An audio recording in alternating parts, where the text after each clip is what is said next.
Assalamualaikum warahmatullahi wabarakatuh. Halo sahabat, kembali lagi di Senja Islami. Pada kesempatan kali ini saya akan mengisahkan seorang ahli kubur yang berhenti didoakan oleh anaknya. Bagaimana kelanjutan kisah ini? Simak kisahnya berikut ini wahai sahabat. Kematian adalah hal pasti yang akan dialami oleh manusia manapun yang ada di muka bumi. Kematian juga merupakan hal yang paling menyedihkan ketika dikaitkan dengan sebuah perpisahan. Baik perpisahan antara suami dan istri, anak dan orang tua, bahkan peliharaan dan majikan. Ketika perpisahan telah terjadi, maka satu-satunya hal yang bisa dilakukan adalah mengikhlaskannya.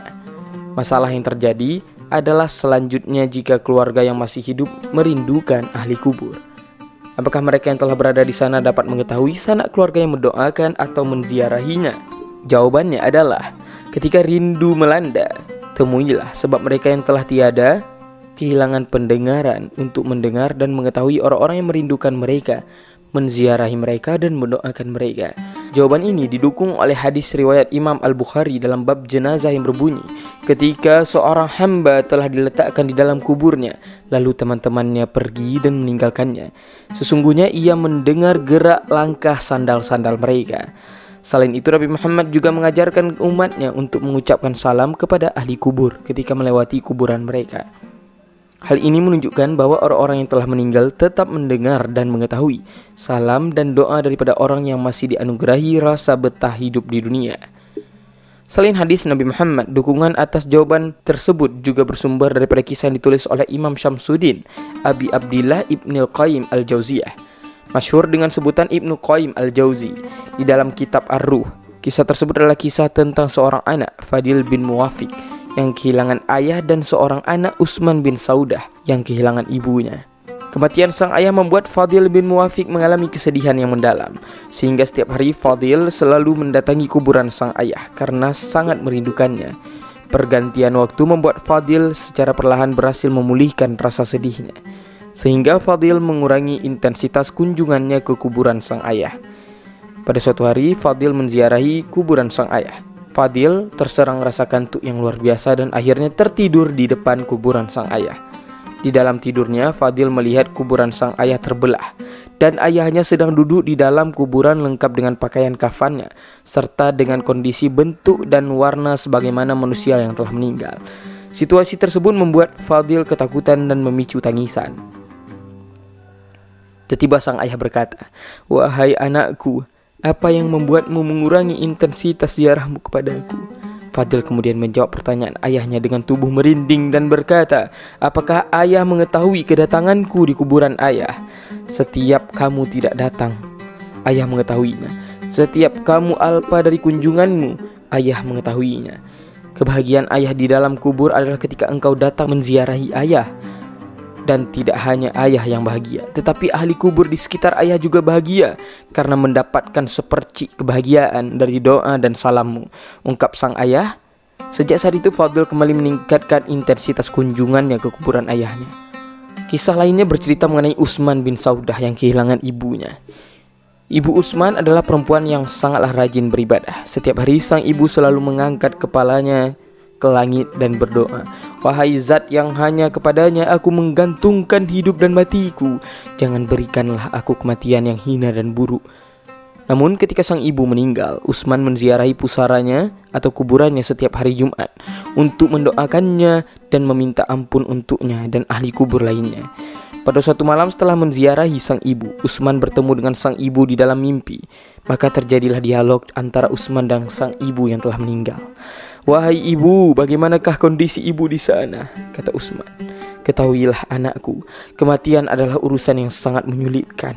Namun sebab anugerah Allah, ibu diletakkan di barzah yang sangatlah mulia dan lengkap dengan nikmat-nikmat yang lain," jawab sang ibu kepada anaknya. "Apakah ibu ada hajatan kepadaku?" kata Utsman lagi.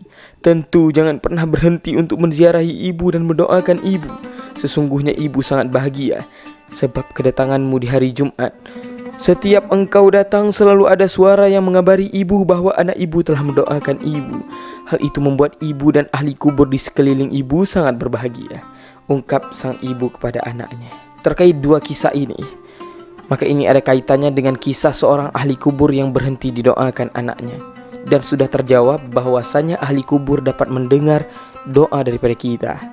Syekh Zainuddin Al-Malaibari dalam Irsyad Al-Ibad halaman 33 mengisahkan ada seseorang laki-laki bermimpi melihat beberapa ahli kubur yang keluar daripada kuburannya.